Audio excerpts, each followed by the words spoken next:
The massive doors to the Galactic Council chamber slid open with a deep, resonant hum that vibrated through the bones of every being present. Ambassador Kate Brown took a steadying breath as she led the small human delegation forward. Her 3 companions walked in perfect formation behind her, their faces showing no emotion despite the overwhelming sight before them. The council chamber stretched impossibly high, its ceiling lost in swirling mists, hundreds of feet above the circular room, held tiered seating for over 1,000 representatives from across the galaxy. Most seats were filled with beings of every conceivable shape, size, and composition. Some floated in containment fields. Others sat in pools of bubbling liquid. A few existed as patterns of light projected onto specialized platforms. At the center stood the speaking platform, where Kate would soon present humanity's case. Species designation. Human planet designation Earth, announced a melodic voice that seemed to come from everywhere at once. You stand before the assembled Galactic Council of the 7 sectors. You are the 412th species to petition for recognition since the Council's founding 8,000 standard cycles ago. Kate felt the weight of history pressing down the first humans to officially stand before the ruling body of galactic civilization. She glanced briefly at her team, Paul Martinez, their xenobiologist, Linda Foster, their technology specialist, and Ben Taylor, their military attaché. All 3 maintained perfect composure despite the intense scrutiny of countless alien eyes. You may approach the central platform, the voice continued. Kate led her team forward across the smooth black floor that seemed to absorb their footsteps. The walk felt endless as representatives from 1,000 worlds watched their every move.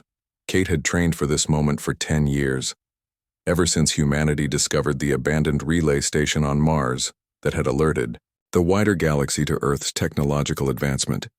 The Council had been observing Earth ever since. The initial messages made clear that humanity would be evaluated for potential membership or potential quarantine. The stakes could not be higher as they reached the central platform. A group of beings moved to intercept them. The adjudication committee consisting of 7 senior council members. Kate recognized them from the briefing materials. The tallest member, nearly 9 feet high, with grayish skin and 4 arms, stepped forward. I am First Adjudicator Lorne, representing the founding worlds. We will now begin the formal assessment of your species. Kate bowed slightly. We are honored to stand before the council. A ripple of something like surprise moved through the chamber. Lorne tilted his elongated head. You show unusual composure for a species at your development stage. Most arrive trembling or displaying signs of aggression. We come seeking understanding, not conflict, Kate replied. Earth wishes to join the galactic community as a contributing member. Another council member moved forward. This one appeared almost humanoid, except for the reflective gold skin and eyes with horizontal pupils. I am Second Adjudicator Pel Yu, claim to seek peaceful integration. Yet our observers report your planet remains divided by national borders and armed conflicts. How do you explain this contradiction? Kate had anticipated this question. We do not claim to be perfect, we are young, as a spacefaring civilization. But we are unified in our desire to join the larger community. Our differences represent our strength, not our weakness. The delegation before you includes representatives from nations that were enemies less than a century ago. Pretty words, said a third council member, a being that seemed composed entirely of swirling blue vapor contained within a transparent shell. Yet we have reports of your rapid weapons development. Your species advanced from primitive projectile weapons to rudimentary nuclear capability in less than 100 cycles. An alarming rate. Ben Taylor spoke for the first time. With respect, innovation often occurs most rapidly in response to challenges Earth has faced many. We've learned from our mistakes. Our weapons development has slowed considerably as our diplomatic capabilities have grown. The vapor being pulsed with light, the defender speaks of peace. Typical murmurs spread through the chamber, some seemingly agreeable, others clearly hostile. Kate realized they needed to change tactics. The council was following the standard assessment protocol, trying to provoke emotional responses. Esteemed council members, Kate said, raising her voice slightly. Rather than defend our past, perhaps we might demonstrate our potential value. Would you permit us to present our case differently than expected? First adjudicator. Lauren's 4 hands made a complex gesture. Unusual, but permitted, proceed. Kate nodded to Linda, who stepped forward and activated a small device. The center of the platform illuminated with a 3-dimensional projection showing Earth and its solar system. Council members. Linda began. While developing our first interstellar sensors, we detected an anomaly in the Kuiper belt beyond Neptune, a distortion that doesn't match any known natural phenomenon. The chamber grew quiet. We believe it's a spatial fracture. Linda continued. Similar to those documented in council records from the 3rd expansion era, based on our analysis, it's growing. Lauren stepped closer, examining the projection. How did you access council historical records? Your species has no official access. Paul Martinez spoke up. We didn't access your records. We independently identified the phenomenon and developed our own theoretical models. The similarities to your historical accounts, which we learned of only during our preparation for this meeting, merely confirm our findings. Kate watched as council members exchanged glances. Some leaned forward with new interest. If our calculations are correct, Linda continued, the fracture will reach Neptune's orbit within 30 standard cycles. After that, Earth would be directly threatened, but more importantly, several key council transit routes would be compromised. The chamber erupted with voices. Kate had dropped their diplomatic bombshell. Humanity hadn't come merely to plead for acceptance. They'd come with valuable information and a warning. First adjudicator, Lauren raised. 2 hands for silence. These are serious claims. You suggest your primitive sensors detected something our networks missed. Not primitive, Kate countered. Different. Our approach to spatial mapping uses principles unique to Earth science. We developed them in isolation without knowledge of standard council methods. Perhaps that fresh perspective allowed us to see what established systems overlooked. Kate could see the calculation happening behind Lauren's large eyes. The human delegation had shifted. The dynamic. They were no longer merely petitioners, they were potentially valuable assets. We will require your complete research data for verification, said the vaporous council member, still sounding skeptical. Of course. Kate nodded. But there's more. We've also developed a theoretical approach to containing the fracture. It requires testing, but our simulations show promise. Another ripple of reaction moved through the chamber. Ambitious for such a young species, said second adjudicator. Youth has advantages, Kate replied. We aren't constrained by conventional thinking. Our isolation forced us to develop unique approaches. First adjudicator. Lauren made another complex gesture with his 4 hands. The assessment will be postponed, pending investigation of these claims. The human delegation will be escorted to diplomatic quarters while we verify their information. Kate bowed again. We understand, and we are prepared to assist in any way possible. As guards approached to escort them out, Kate exchanged quick glances with her team. They had accomplished their first objective, creating doubt about the standard assessment process and positioning Earth as potentially valuable rather than potentially dangerous in the diplomatic quarters assigned to them. The human team finally relaxed slightly. They're taking us seriously, Ben said. That's more than we hoped for. Kate nodded. The fracture data changed the equation, but they'll be thorough. They'll check everything, and if they find we've exaggerated or manipulated the data. We haven't. Linda interrupted. The fracture is real, the data is solid, but our containment solution is theoretical at best. Paul pointed out. We can't guarantee it will work. We don't need to, Kate replied. We just need to demonstrate that human thinking offers something valuable, something different, something the council needs. And if they decide they don't need us, Ben asked the question hanging over all of them. Kate looked at each team member. Then we implement Plan Omega. The emergency beacon is still active back on Earth. If we don't send the all-clear signal within 48 hours, Admiral Wilson will know the diplomatic approach failed.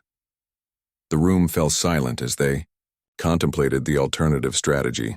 Earth's combined military forces launching a desperate last stand against potential Council quarantine measures. A fight they couldn't possibly win, but might use as leverage. Let's hope it doesn't come to that, Paul said quietly. Indeed. Kate agreed, looking out the viewport at the massive Council station that housed millions of beings from across the galaxy. Our job is to make sure the Council sees more value in humanity alive than contained. They spent the next several hours reviewing their data and preparing for the inevitable detailed questioning. The fracture was their leverage, but Kate knew they would need more. The Council had encountered countless species over its long history. Each brought something unique to the galactic community humanity would need to prove their worth quickly or face consequences none of them wanted to contemplate. The waiting was perhaps the hardest part, knowing they. Ambassador Diane Reed stood perfectly still as the massive view screen displayed the approach to Galactic Council headquarters. The sprawling space station hung against the backdrop of a brilliant blue nebula, its size defying comprehension. Hundreds of ships from countless worlds moved in carefully choreographed patterns around the station like insects buzzing around a great hive. Remember, everyone, Diane addressed the 5 humans standing behind her. We have one chance to get this right. The future of Earth depends on this meeting. Captain Jack Nelson nodded grimly, his military posture rigid. 20 years of planning comes down to the next few hours. Dr. Mia Wilson, the team's chief scientist, adjusted her glasses nervously. Do you really think they'll listen? We're nobodies to them, a primitive species from an unremarkable planet. That's our advantage, said Diane without taking her eyes off the approaching station. They've underestimated us, that ends today. Their small diplomatic vessel continued its approach, guided by automated systems. The Galactic Council had granted Earth an emergency audience after the mysterious destruction of 3 Council outposts near the Sol system. Human involvement was suspected, though no formal accusations had been made yet. The ship docked with a gentle shudder. Diane took a deep breath. Final check. Everyone understand their role. The team nodded. Tom Spencer, communications expert, Grace Phillips, cultural liaison, and Dr. Alan White, xenobiologist, joined Jack and Mia in a final equipment check. Each carried specialized devices disguised as standard diplomatic tools, months of reverse engineering. Alien technology had led to this moment. The airlock cycled open, revealing 2 beings waiting to escort them. The taller one resembled a mantis with iridescent exoskeleton and compound eyes. The shorter one appeared almost humanoid, but with green scaly skin and no visible ears. Representatives of Earth, the mantis-like being spoke its translator, converting complex clicks into English. I am Protocol Officer Vex, this is Security Liaison Dren. You will follow us to the Council chamber immediately. No deviations. Of course, Diane replied with practiced calm. We are eager to address the Council. As they walked through the station's vast corridors, the humans did their best not to appear overwhelmed. The scale was disorienting. Ceilings 50 feet high. Corridors wide enough for 20 people to walk abreast. Beings of every description moved, purposefully through the space. Some floated, some slithered, some moved in ways that defied easy description. The Council has allotted you 10 minutes to present your case. Vex informed them. This is generous, considering Earth's status. And what exactly is our status? Jack asked carefully. Unaligned, primitive, potential security risk. Dren answered flatly. The destruction of the outposts has elevated concern regarding your species. We had nothing to do with those outposts, Diane stated, firmly. That's why we requested this audience to clear Earth's name. The Council will determine truth, Vex replied with a dismissive gesture. They arrived at an enormous set of doors. Each panel stood 30 feet high, covered in symbols from 1,000 alien languages. The doors parted silently, revealing the Council chamber beyond. Unlike the sterile corridors, the chamber was a riot of color and sound. A vast circular room with tiered seating rose up like an amphitheater. Hundreds of representatives filled the seats, each section designated for different species with environmental modifications as needed. The center held a raised platform surrounded by floating translation devices and holographic displays. The human delegation will approach. The center. Boomed a voice from everywhere at once. Diane led her team forward, feeling the weight of countless alien eyes upon them. They reached the central platform, which raised slightly. Once they stood upon it, bringing them into better view of the assembled council. From the highest tier, a being of impressive size rose. Its body appeared to be composed of crystalline structures that caught the light and split it into rainbows. Its voice resonated throughout the chamber without apparent technological assistance. I am High Counselor Zix, presiding authority of the Galactic Council. The crystalline being announced, Earth stands accused of violating sovereign territory, attacking council outposts, and unauthorized weapons development. How do you respond? Diane stepped forward. High Counselor, we categorically deny any involvement in the attacks on council outposts. We come seeking alliance, not conflict. A rumble of disbelief rippled through the chamber. Another council member rose. This one appeared almost liquid, its form constantly shifting. We have evidence that technology of Earth origin was present at each destroyed outpost. Debris analysis confirms this. How do you explain this contradiction? Diane glanced at Mia, who stepped forward. Counselors, if I may, our analysis suggests the technology was indeed of Earth origin, but from vessels that were reported stolen from our Mars colony 3 months ago. We've been investigating the theft internally, Convenient said. Another counselor being composed of what appeared to be living smoke. You claim theft just as evidence implicates your world. With respect, Jack interjected. If we had planned attacks, why would we use identifiable Earth technology, and why would we then request an audience before the very body we supposedly attacked? Logic suggests we are not responsible. The High Counselor's crystalline form glinted. Logic can be manipulated. Captain Nelson, Earth has been under observation since you achieved primitive space travel. Your development has been concerning your species' advances through conflict, not cooperation. You spread across your planet, consuming resources at an alarming rate. These are facts, not accusations. Diane felt the growing hostility. In the room, they needed to change tactics. High Counselor, may I present evidence that may explain the true nature of these attacks? Proceed. Zix responded. But be aware, false testimony before the council carries severe penalties. Diane nodded to Tom, who activated a small device. The center of the platform illuminated with a holographic display showing star charts and trajectories. 3 months ago, as Dr. Wilson mentioned, several ships were stolen from our Mars facility, Diane explained. We tracked them to the edge of our system before losing contact. We believed them lost until we detected a transmission on an emergency frequency 2 weeks ago.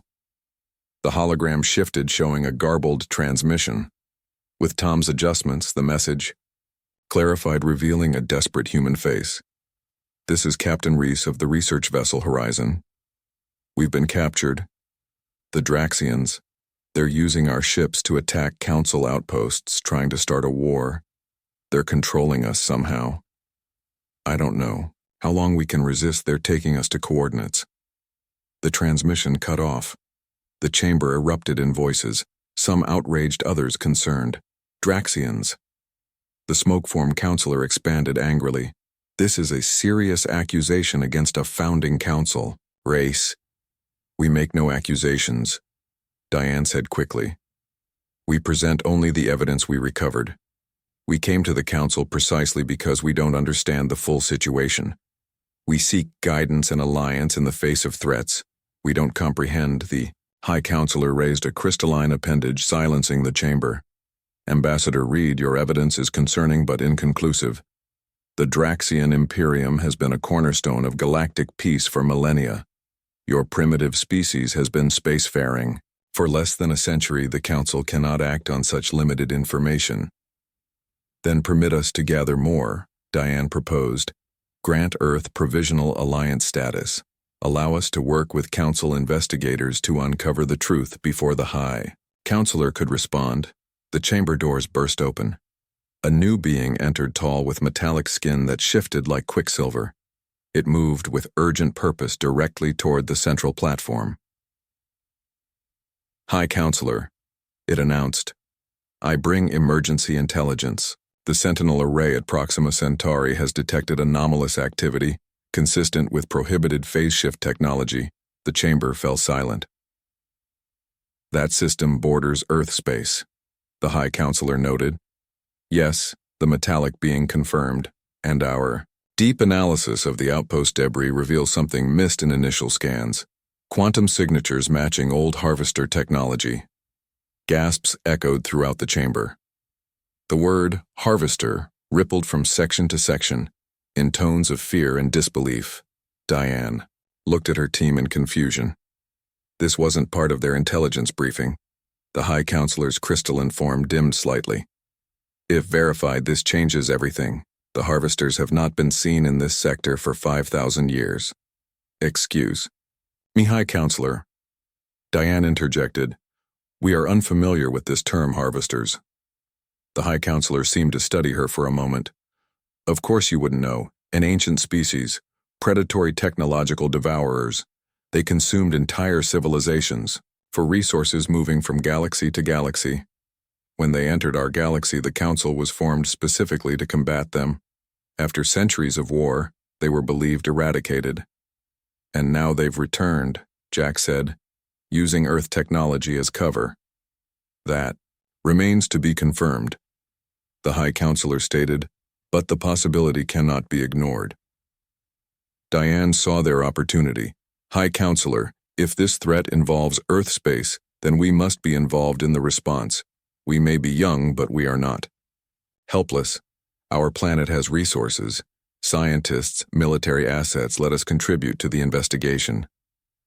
The smoke-form counselor swirled agitatedly. This could be an elaborate deception. The humans could be harvester proxies. If we were, Grace spoke. For the first time, her voice calm. Why would we come here? Why expose ourselves to the very power capable of stopping the harvesters? The enormous chamber fell silent as Ambassador Lisa Morgan stepped onto the central platform. She fought to keep her expression neutral, despite the overwhelming spectacle around her. The Galactic Council headquarters stretched impossibly high, with thousands of representatives from across the known universe watching her. Every move, floating platforms orbited the central speaking area, each holding delegates from different worlds. Some breathed methane. Some existed as pure energy. Some defied human comprehension entirely. Species human planet designation Earth Sol system, announced a melodious voice that seemed to come from everywhere at once. You stand before the assembled Galactic Council to answer for violations of Sector Protocol 379, unauthorized weapons development beyond permitted technological thresholds. Lisa squared her shoulders. Her small team of 4 stood behind her. Commander Ryan Hill, Military Advisor Dr. Tina Edwards, Xenotechnology Specialist Simon Gray, Diplomatic Council, and Major Peter West, Security Chief. They represented humanity's best hope for survival, in a situation none of them had anticipated when their small exploration vessel was intercepted 3 days ago. Esteemed representatives of the Council. Lisa began, her voice steady despite her racing heart. We come before you not as violators but as victims of miscommunication. Earth has never received official notification of technological development restrictions. A murmur rippled through the vast chamber. From the highest tier, a massive being resembling a jellyfish with luminescent tentacles drifting in an anti-gravity field descended. Its voice boomed through the chamber. I am High Counselor Voran. This claim of ignorance is noted, but irrelevant Council protocols apply to all spacefaring species within Council territory. Your world has been under observation since your first primitive nuclear tests. Our monitoring stations have been in place throughout your solar system for over 2 centuries. Lisa exchanged a quick glance with Tina, who gave an almost imperceptible nod. High Counselor, with respect, we detected no such monitoring stations, despite extensive exploration of our system. Another council member floated forward. This one appeared almost humanoid, but with golden skin and 4 arms. Perhaps because your detection capabilities are as primitive as your understanding of council law. I am Senior Adjudicator Krell. Earth vessels were intercepted, carrying weapons utilizing gravitational manipulation technology.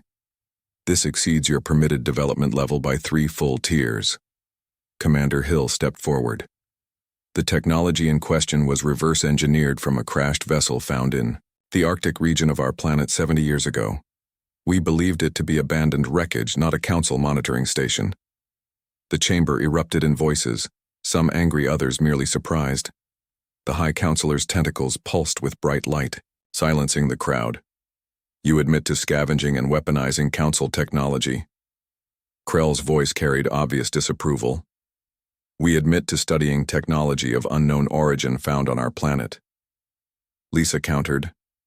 Earth has never received formal contact from the Galactic Council prior to our vessel being intercepted 3 days ago. How could we knowingly violate protocols we were never informed of? A new delegate moved forward. This one a towering insectoid being with compound eyes and clicking mandibles. I am Security Director Zith. Your claim of no contact contradicts our records. Observer Team 7 established communication with Earth leaders in your year 1947, following your primitive atomic weapons tests. Lisa looked to Simon, who quickly consulted his datapad. We have no record of such contact in any nation's archives.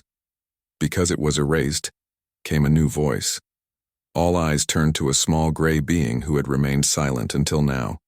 It stood and moved to the central platform, its large black eyes fixed on Lisa. I am Historical Archivist Mirren. My research indicates the human leaders contacted by Observer Team 7 chose to keep the interaction secret. They destroyed records, formed a clandestine organization called Majestic 12, and began appropriating all evidence of non-terrestrial contact for military advantage. This organization still exists, operating beyond your public governments. Lisa felt a chill run down her spine. The infamous Majestic 12, conspiracy theory that had circulated for decades among fringe groups on Earth, dismissed by mainstream science and government as fantasy. This is impossible, she said, but with less conviction than before. Is it Ambassador Morgan? Mirren's large eyes seemed to see through her. Did you never question why your exploration vessel contained weapons modified with technology beyond your civilization's development curve? Who authorized those modifications? Who truly sent you beyond your solar system? Lisa turned to her team, seeing the same confusion on their faces except for Major West, who suddenly wouldn't meet her eyes. Peter, she said quietly, what do you know about this? Before he could answer, the High Counselor interrupted. This internal human dispute is irrelevant. The facts remain: Earth vessels were found with prohibited technology. Whether through ignorance or deception, Council law has been violated. The penalty is quarantine. All human vessels will be confined to their home system for no less than 1 full planetary cycle, approximately 100 Earth years. That would devastate our economy, our development. Commander Hill protested. Earth has colonies on Mars, resource operations in the asteroid belt, research stations orbiting Jupiter and Saturn. Those may continue, Krell stated, but no vessel may travel beyond your outermost planet. Lisa's mind raced. They needed leverage, something to change the dynamic of this confrontation. She made a decision and turned to face Peter directly. Major West, your true mission? Please enlighten all of us. The chamber went silent. Peter's face showed surprise, then resignation. He stepped forward. I was tasked with ensuring the Council discovered our weapon system, he admitted. But not for the reason you think. We needed to force this meeting. Gasps echoed through the chamber. Explain, demanded High Counselor Varan, tentacles pulsing angrily. Peter looked up at the assembled council members. Earth has detected something approaching our system. Something massive that doesn't match any known astronomical phenomenon. Something that has destroyed 3 star systems in the past decade, according to our observations. He activated a small device projecting a 3-dimensional star chart showing a dark mass moving through space, leaving dead systems in its wake. We needed the Council's attention. Peter continued. Our leaders believed a minor violation of weapons protocols would result in diplomatic contact, not full quarantine. Security Director Zith stepped closer, examining the projection. This data, where did you obtain it?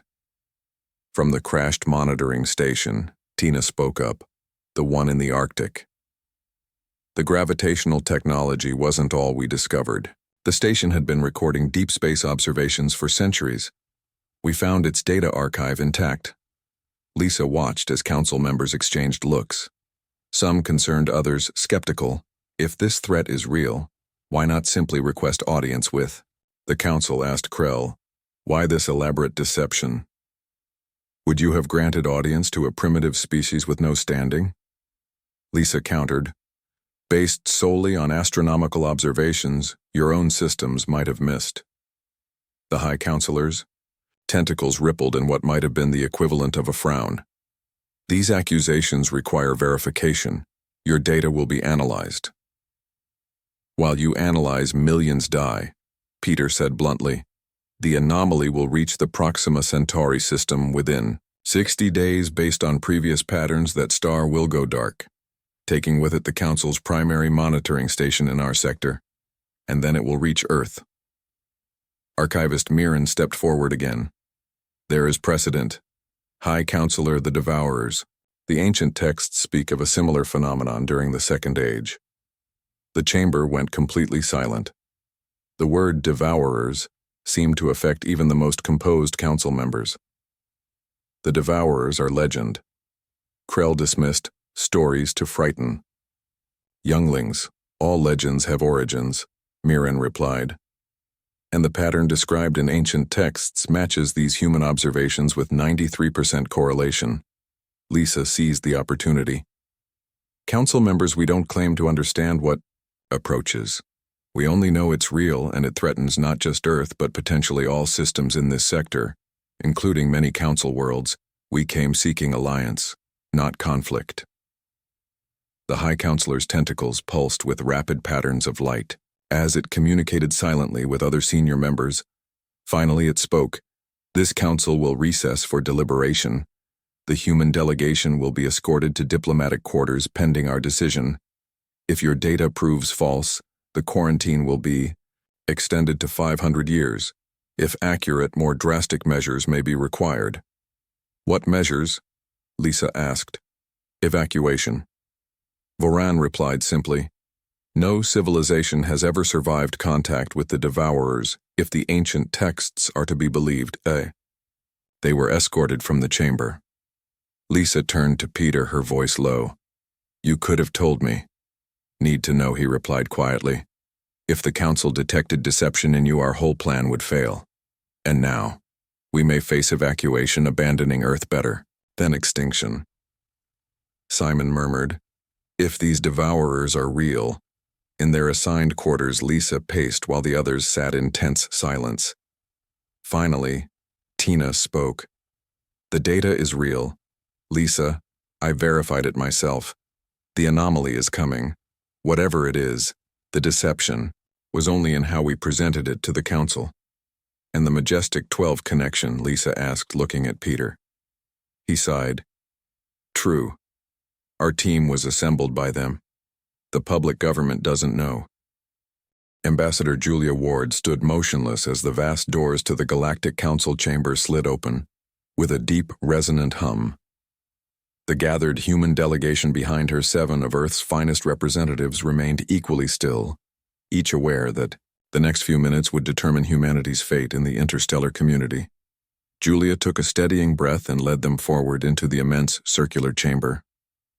The space stretched hundreds of meters across and rose so high the ceiling vanished in swirling mists. Tiered seating surrounded them, filled with representatives of over 3,000 species from across the known galaxy. Some floated in containment fields. Some sat in pools of bubbling liquid. Others manifested as patterns of light or crystalline formations. Remain calm, Julia whispered to her team. Remember your training. The central platform awaited them, a circular dais raised slightly above the chamber floor. As they approached, it rose higher, bringing them into clear view of all assembled council members. The silence was oppressive, broken only by occasional whispers and the strange breathing sounds of exotic life forms. Species human, planet designation Earth, announced a melodious voice that seemed to come from everywhere at once.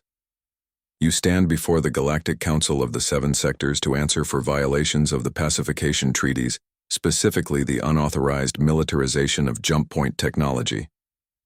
Julia stepped forward, her face betraying no emotion despite the gravity of the accusation. Esteemed council members, we come before you not as violators but as victims. We seek justice and truth. From the highest tier, a massive being descended. Its body appeared to be composed of flowing liquid mercury contained within an invisible force field. Its voice, when it spoke, resonated with authority. I am High Counselor Thule. This council has monitored your species since your first primitive space explorations. Your recent advancement has been concerning. Your development curve exceeds standard parameters by 400%, a violation of natural progression laws. With respect, High Counselor. Julia replied, Earth was unaware of these laws. No official contact was established. With our world prior to the Centauri incident 3 months ago, another council member moved forward. This one resembling a mantis-like being with crystalline exoskeleton. I am Security Director Vex. The evidence suggests otherwise. Monitoring stations in your system have recorded 17 unauthorized recovery operations of Council technology. From crashed observation vessels, Earth has been systematically reverse engineering advanced technology. Commander Frank Adams stepped forward from the human delegation. The technology in question was salvaged from vessels that violated Earth airspace without identification or communication. These vessels crashed on our territory. We had no knowledge they belonged to Council races. A murmur rippled through the chamber. Convenient ignorance, said another council member, a being composed of swirling blue vapor. Yet you developed weapons using this technology. Weapons recently deployed against Council research facilities in the Proxima Centauri system. That attack was not authorized by any Earth government, Julia stated firmly. We are here to present evidence that a rogue faction called the Terra Reclamation Front was responsible. They do not represent Earth's interests or policies. Dr. Helen Rivera, the team's chief scientist, activated a small device. The center of the platform illuminated with a holographic projection showing attack footage, sensor data, and communication logs. This evidence clearly shows the attackers used stolen Earth vessels, Helen explained, modified beyond our standard capabilities. We've been investigating this group for months. They seek to provoke conflict between Earth and the Council. Their leader, Lucas Quinn, believes the Council intends to subjugate humanity. And what do you believe, Ambassador Ward? Asked High Counselor Thule, its mercurial form shifting slightly. Julia met its gaze steadily. I believe in cooperation, not conflict. Earth stands ready to join the galactic community. As a contributing member, we seek knowledge, understanding, and peaceful exchange. Security Director Vex moved closer, examining the holographic data. This evidence requires verification. Your claims will be investigated. While you investigate, more attacks may occur, warned Commander Adams. The Terra Reclamation Front has access to at least 7 more modified vessels, each armed with jump point disruption technology. The chamber erupted in concerned voices. The mention of jump point disruption technology clearly alarmed the Council. High Counselor Thule pulsed with bright light, silencing the chamber. This technology threatens the stability of the entire transit network, Thule stated.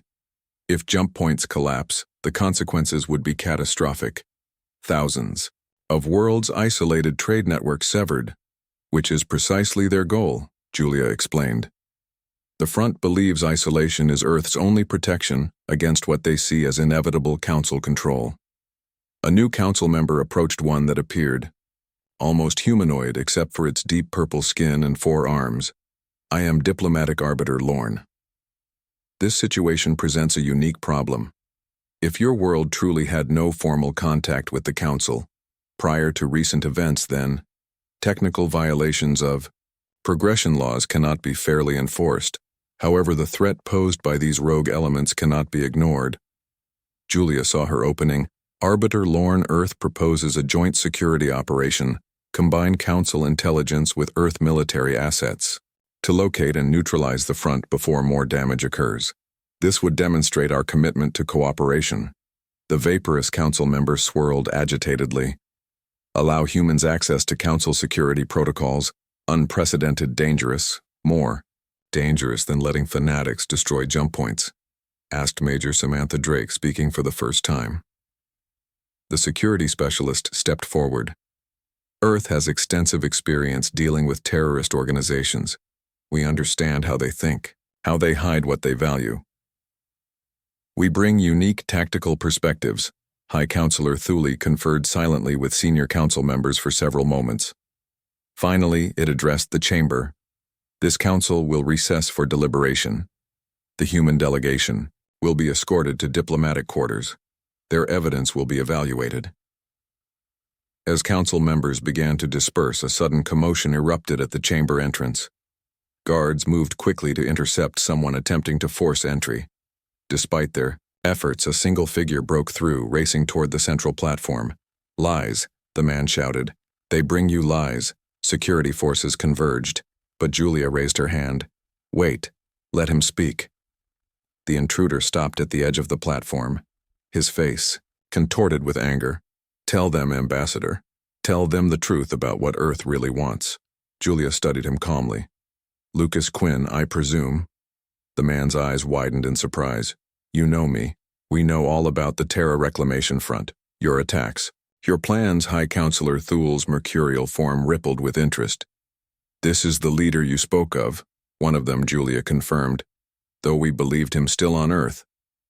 Quinn laughed bitterly. "Your intelligence isn't as good as you think. I've been here for weeks, watching, listening, learning what they plan for humanity." "And what exactly do we plan human?" asked Security Director Vex, stepping closer. Quinn turned, addressing the entire chamber. "They've been manipulating Earth for centuries, guiding our development, testing our responses. They want soldiers. They need fighters for their war." Julia shook her head. "Lucas, you're delusional. The Council has no war." "Not yet," Quinn spat. "But it's coming. They know it's coming. The Void Walkers approach from beyond the galactic rim. Every 5,000 years they return, consuming everything. The Council doesn't want partners, they want cannon fodder." The chamber went completely silent. The term Void Walkers seemed to affect even the most composed council members. Julia looked to High Counselor Thule, whose mercurial form had gone completely still. "Is this true?" For several long moments, Thule remained silent. Finally, it spoke. "The Void Walkers are classified information. Their existence is known only to senior council members. How does this human have knowledge of them?" Lucas Quinn smiled grimly. "The same way we developed jump point disruption technology. We found your crashed ships, your emergency protocols, your contingency plans. You've been preparing for their return for millennia." Dr. Rivera stepped closer to Julia, whispering, "This changes everything." Julia nodded slightly, then addressed the council. "If this threat is real, Earth deserves to know we've been caught in the middle of something we don't understand. Our people deserve truth." High Counselor Thule's form rippled with what might have been resignation. "The Void Walkers are real. They emerge from the spaces between galaxies every 5,000 years. Their nature is not fully understood, but their purpose is clear: consumption. They absorb all energy, all matter, all life. Advanced detection systems indicate their approach vector will bring them through Earth's sector within 2 standard years. And you plan to use humans as defenders," Commander Adams said, his voice tight with controlled anger. "Without our knowledge or consent." "Not merely humans," Arbiter Lorne clarified. "All younger species with appropriate physical and psychological profiles. The defensive line must be established. The Void Walkers must be contained." "Why not tell us?" Julia demanded. "Why the secrecy? History has shown that premature knowledge of the Void Walkers leads to one of 2 outcomes," Security Director Vex explained. "Either panic and civilization collapse, or foolish attempts to communicate with them. Both end in destruction." Lucas Quinn laughed without humor. "So instead you manipulate us." Ambassador Jake Monroe stood with perfect composure as the enormous doors to the Galactic Council chambers slid open before him. The gathered diplomatic team from Earth-6 of humanity's finest stood in formation behind him, each dressed in the formal blue and silver uniforms created specifically for this historic occasion. Remember? Jake spoke without turning his voice barely above a whisper. They expect us to be overwhelmed, intimidated, show nothing. The vast circular chamber stretched, before them impossibly large with tiered seating rising hundreds of meters into misty heights.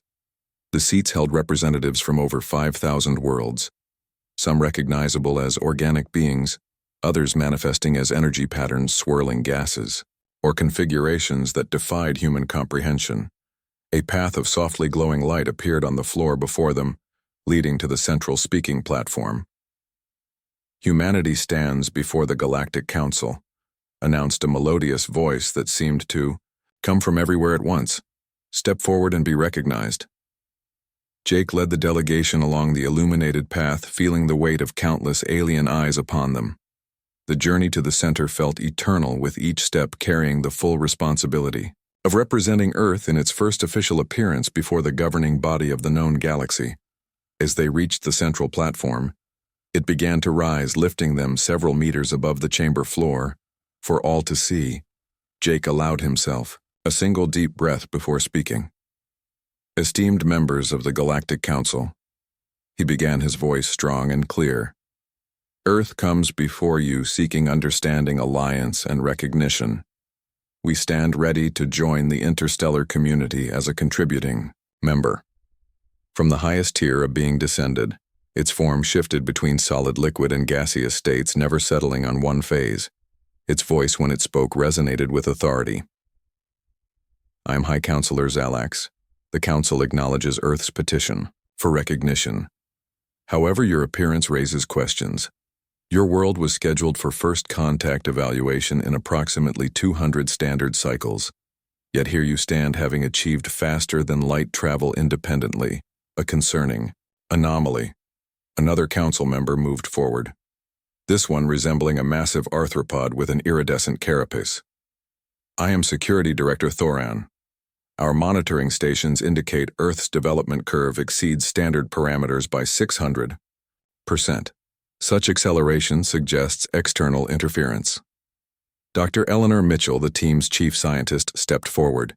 "With respect, Security Director, our advancement came through human innovation, not external influence.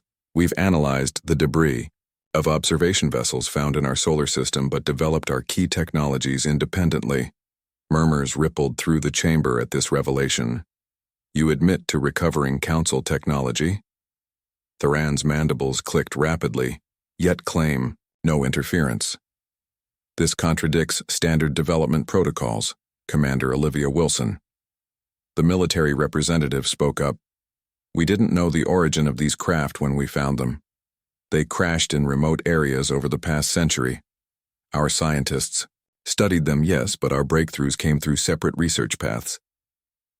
A third council member approached, one composed entirely of swirling blue energy contained within a translucent field. "I am Historical Monitor Vex. Your species has engaged in constant warfare throughout your recorded history. Your technological advancements accelerate during conflict. This pattern concerns the Council. Weaponization of space travel violates primary membership requirements." Jake had anticipated this. Line of questioning. "Historical Monitor Vex, humanity's past contains conflict. Yes, but our space program united former enemies. The International Space Alliance that developed our FTL drive included scientists from nations that were adversaries. Less than a century ago, our journey to the stars has been a unifying force." High Counselor Zalax's form rippled, impressive rhetoric, Ambassador Monroe, but facts remain. Your unexpected arrival disrupts carefully calibrated protocols. The Council must determine if Earth represents a threat to galactic stability. "We come in peace," Jake stated firmly. "Earth seeks knowledge, cooperation, and peaceful exchange. We bring unique perspectives, new ideas, fresh approaches to old problems. All species claim peaceful intentions," Security Director Thoran noted. "Actions reveal truth. Tell us, Ambassador, why did Earth launch 50 armed vessels to establish colonies on 17 worlds before making official contact with the Council? Jake felt a chill. Those colonies were supposed to be secret. The classified Exodus initiative intended as insurance against potential hostile first contact. Dr. Mitchell placed a restraining hand on Commander Wilson's arm as the military officer tensed. Jake maintained his diplomatic composure. Security concerns. He admitted seeing no point in denial. Earth's history includes multiple instances of technologically advanced societies overwhelming less developed ones. Our leaders feared similar outcomes. We established outposts as a precaution, not as aggressive expansion. Precaution based on assumption of threat. Historical monitor Vex pulsed brightly. This suggests fundamental distrust. How can a species that expects hostility participate in cooperative governance? Jake saw the diplomatic trap forming. He needed to change the dynamic. With respect, monitor Vex caution differs from hostility. Our colonies are scientific and cultural outposts, not military installations. We came here today, openly identifying ourselves and our intentions despite having the option to remain hidden. That demonstrates trust. Another council member spoke, this one appearing almost humanoid but with reflective golden skin and 4 arms. I am cultural arbiter, Lorne. The human's logic has merit. Their voluntary appearance suggests genuine desire for recognition, their caution understandable given their isolation. High Counselor Zalax's form stabilized momentarily. The Council acknowledges this perspective, but concerns remain, specifically regarding the anomalous acceleration of your development curve. Such rapid advancement has occurred only twice before in Council records. Both instances resulted in civilization collapse within 3 generations. The strain of processing technological change exceeded societal adaptation capacity. Jake glanced at Dr. Mitchell, who nodded slightly. High Counselor, our research suggests this acceleration relates to a unique aspect of human cognition. We adapt rapidly to changing circumstances. Our social structures, while imperfect, demonstrate remarkable flexibility under pressure. We innovate rather than collapse, a theory yet unproven. Security Director Thorin clicked. The risk remains. Professor William Davis, the anthropology expert, stepped forward for the first time. If I may, esteemed council. In preparing for this meeting, we studied the limited information available about council member species. We noted that the Arcturian Collective, the Rigelian, Concord, and the Tau Confederation all experienced similar accelerated development periods during their early spacefaring stages. All 3 are now respected council members. The chamber grew quiet as council members exchanged glances, some appearing surprised, others concerned. Your research is impressive, Professor Davis, cultural arbiter Lorne acknowledged, but incomplete. Those civilizations received guidance during critical transition periods. Earth developed in isolation. Your trajectory remains unpredictable. Perhaps that unpredictability is valuable, suggested Jake. Fresh perspectives, approaches not bound by established patterns. The Council represents thousands of worlds, yet new problems arise, new threats emerge. Could humanity's unique development offer solutions others might not see? High Counselor Zalax's form shifted through several states before responding. An interesting proposition, Ambassador, one that merits consideration. The Council exists not merely to govern but to protect, to preserve knowledge, to ensure survival of all sentient life. The recent disturbances in the Antares sector demonstrate that even our ancient body faces challenges beyond our experience. Jake noted the reference, storing it for later. What? Disturbances, High Counselor. Before Zalax could respond, Security Director Thorin interrupted. Classified information not relevant to this assessment, yet perhaps relevant to our potential contributions, Jake countered. If Earth is to be evaluated as a potential ally, all factors should be considered, including areas where we might provide immediate value. The council chamber filled with murmurs as representatives consulted among themselves. After several moments, High Counselor Zalax raised an appendage for silence. The assessment will proceed in stages. Ambassador Monroe standard protocols require observation, evaluation, and limited integration before full recognition. Earth's unusual circumstances necessitate modifications to this process.